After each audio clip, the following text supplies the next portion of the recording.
Kia ora koutou, ko dia ho, hara mai, welcome to Homemade Let's Cook. We're making muesli bars today, and this is a kind of recipe where you could substitute some of the different ingredients for whatever you may have. Now the first thing that we're going to do is we need 1/4 cup of canola oil or some form of vegetable oil and 1/4 cup of honey. Now we're going to put those on the stove together on a low to medium heat and mix until you end up with a thick consistency. I'm going to show you some pictures of that, and I've just set that aside ready to use.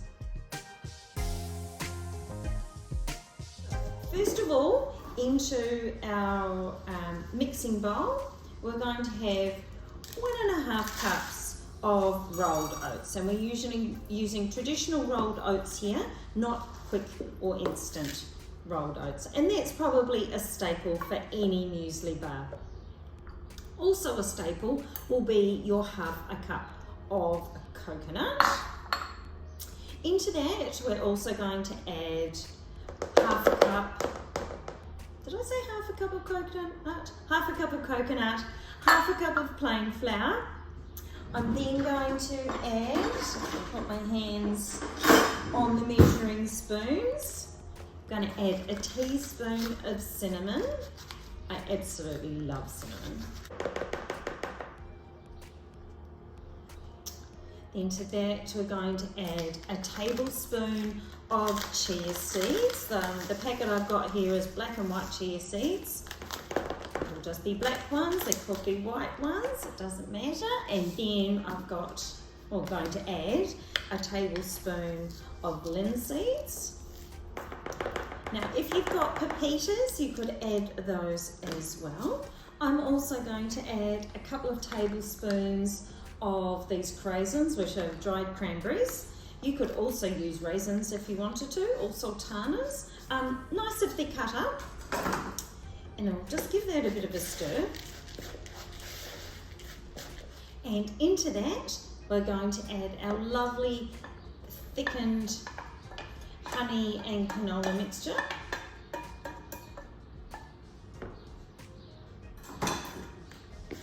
Start mixing them together.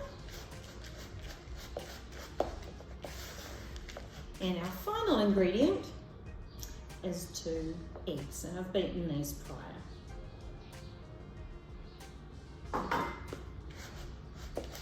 So give it a good mix. Now I've got the oven on moderate.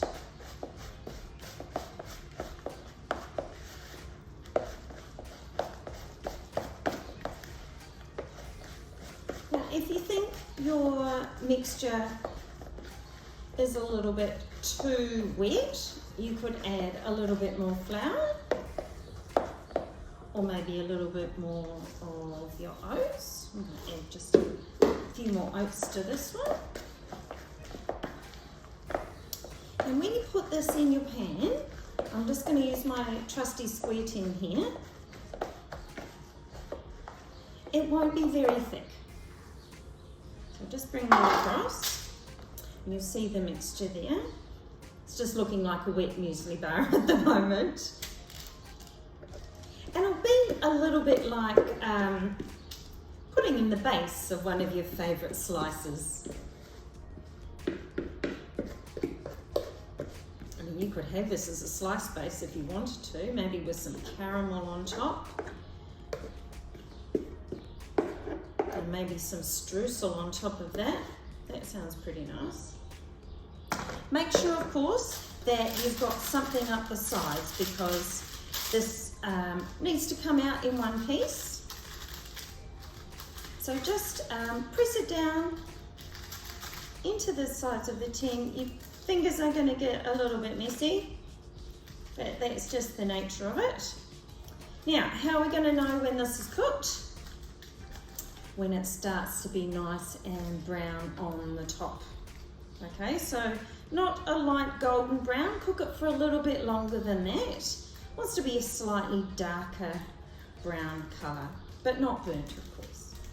Now, of course, this is giving off a beautiful aroma, and that's all due to that that honey. Of course, there's no additional sugar in this. You've got your sweetness from your honey and your coconut. So without this hopefully sliding, that is what it looks like.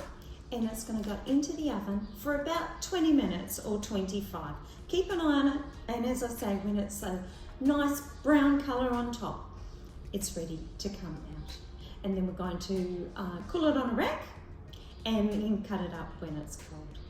We'll see the final result a little bit later on. So thanks for joining me. Good luck and enjoy eating them. I have to tell you, word of advice, they're extremely moorish.